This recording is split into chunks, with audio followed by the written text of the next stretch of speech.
Hello and welcome to Business Today. I'm Siddharth Zarabi and we are here at the World Government Summit in Dubai. And joining me now a very special guest, Fleur Pellerin, the former Minister of Culture in France and now the founder of a VC fund, Korelya Capital. Fleur, welcome to this conversation. This is a lovely backdrop and I want to use this opportunity to first ask you about your life as a VC fund and what are the latest opportunities in the investment space that you're looking at?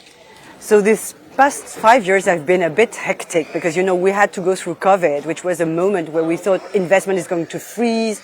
Everybody was afraid and the interest rates went up. So it was very complicated to fundraise. And now we have this craze about Gen AI, of course, it's in everybody's mouth, which for us VC funds is a quite complicated animal to deal with because you see, just newborn companies that are raising hundreds of millions of dollars of funds at valuations that are in billions, and it's not what we're used to. So we see it as a very interesting opportunity because, of course, it's something that will totally transform our industries, our way to learn, our way to consume. But for us investors, it's a big challenge to adjust to this new norm. I've rarely spoken to a minister who is also in a world of finance, but I want to ask you, since you spoke about AI, it's going through a hype cycle. Most new sectors go through that. We've seen that many times over the past 3 decades. Where is the AI world in terms of the hype cycle? Are we now past the peak?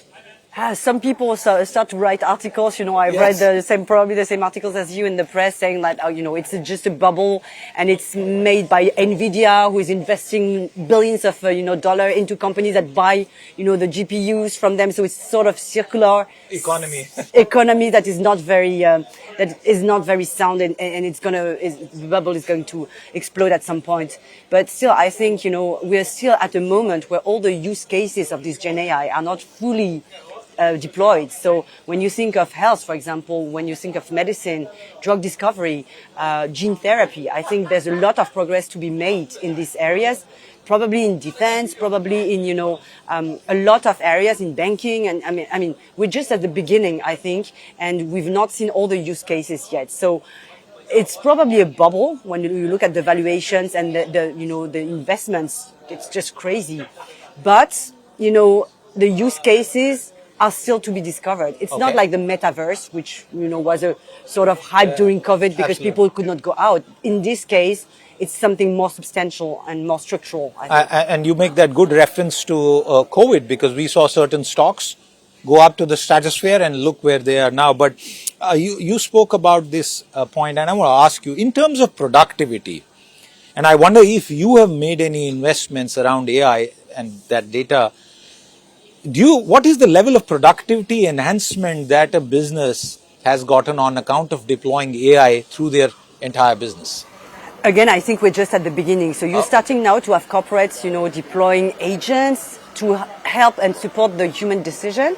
So I think, productivity gains are starting to be there. When you look at, banking, like, credit rating, for example, probably, Gen AI will be very useful to support the work of people who are doing that. But it's when you speak, to banks, to big corporates, they say it's the beginning. Yeah. I've invested actually recently in a voice AI company. So in this sector, I think voice agents will be deployed massively. When you take an appointment at the hairdresser or at the gym or you book a restaurant, for example, it's still someone human who makes the reservations, but it's something that can be automatized very easily. So in these kind of areas where the value added is quite low, I think probably we'll have more, bots or machine coming in and, productivity will probably increase.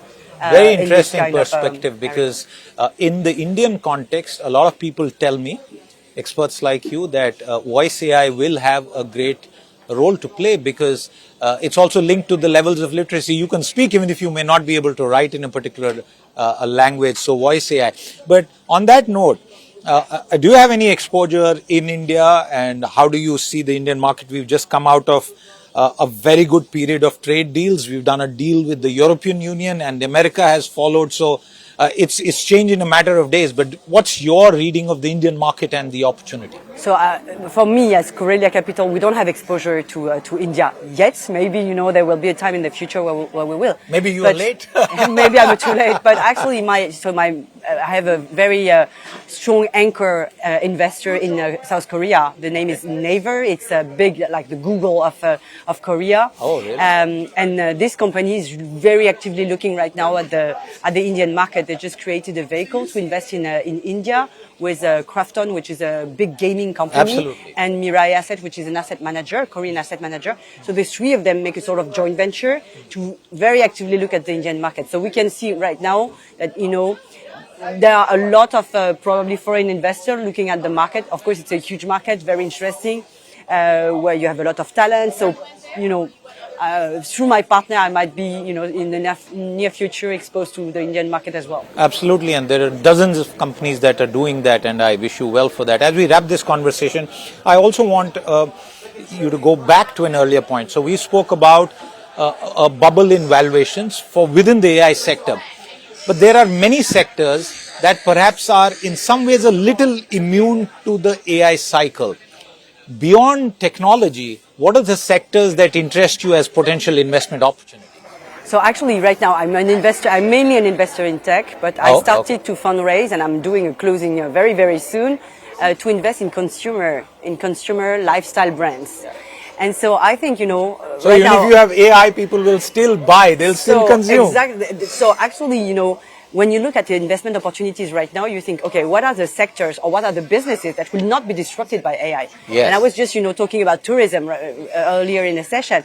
The kind of experience, like, visiting a country, meeting with people. This is something that AI cannot really disrupt. I mean, AI can disrupt the way you book your ticket or the way you book your hotel.